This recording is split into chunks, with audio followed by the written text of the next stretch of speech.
అందరికీ నమస్కారం అండి. ఈరోజు నేను చేయబోతున్న వీడియో ఏంటంటే, అద్భుతమైనది మానవ జన్మ. అవును కదండీ! లేట్ చేయకుండా వీడియోలోకి వెళ్ళిపోదాం. శ్రీమాత్రే నమః! శ్రీ గురుభ్యో నమః! అద్భుతమైనది మానవ జన్మ అంటండి. భగవంతుడు ఈ భూమి మీద చాలా రకాలైన జంతు జాలాలని పుట్టించాడు. అలాగే వాటితో పాటు మనుషుల్ని కూడా పుట్టించాడు. వాటిని మనుషులతో పాటు కలపట్లేదు. ఎందుకు అంటే వాటిల్ని గనక మనుషులతో కలిపితే అవి కూడా ఫీల్ అవుతాయండి. నిజంగా.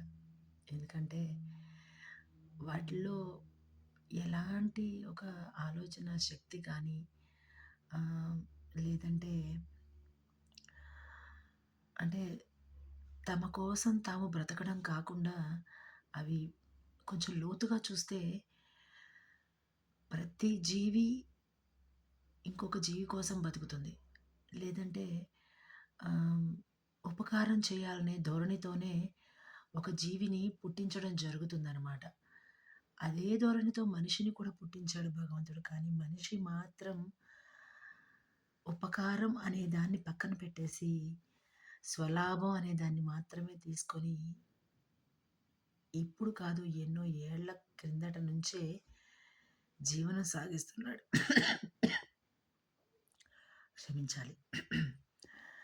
ఎందుకు వాటిలతో పాటు మనిషిని పోల్చట్లేదు అంటే, వాటితో అవన్నీ ఒకటి కోసం ఒకటి పుట్టాయి. అంటే ఒకళ్ళ కోసం ఒకళ్ళు మాత్రమే కాదు.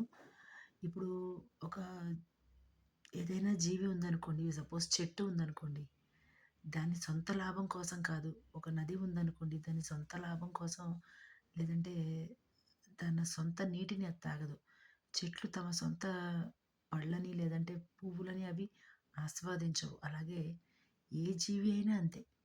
వాటి సొంతగా వాటి నుంచి ఏదైతే యూజ్ ఉంటుందో వాటిని పరులకిస్తుందే తప్ప వాటంతట అవి ఆస్వాదించవు.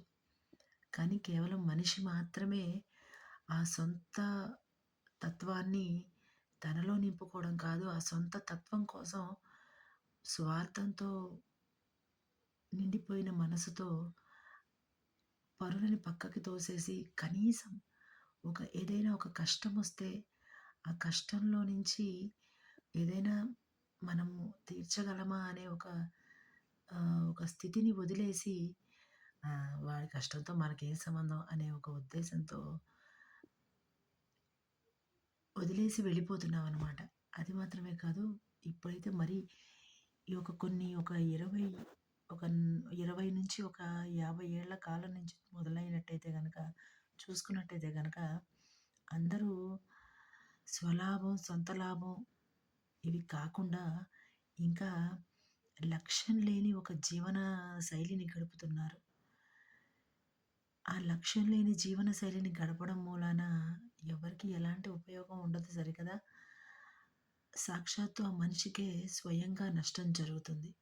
ఎందుకంటే మనం సంపాదించే డబ్బులో కూడా కొంత భాగం భగవంతుడికి, కొంత భాగం పరోపకారానికి, కొంత భాగం మన వాళ్ళకి, కొంత భాగం మన కోసం అని విభజించబడింది.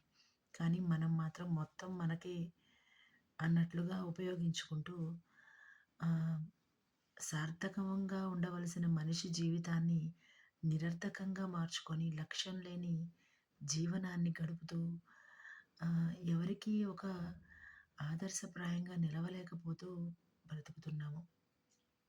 అంతే కదండీ! ఈ రోజుకి ఇంతేనండి. నమస్కారం.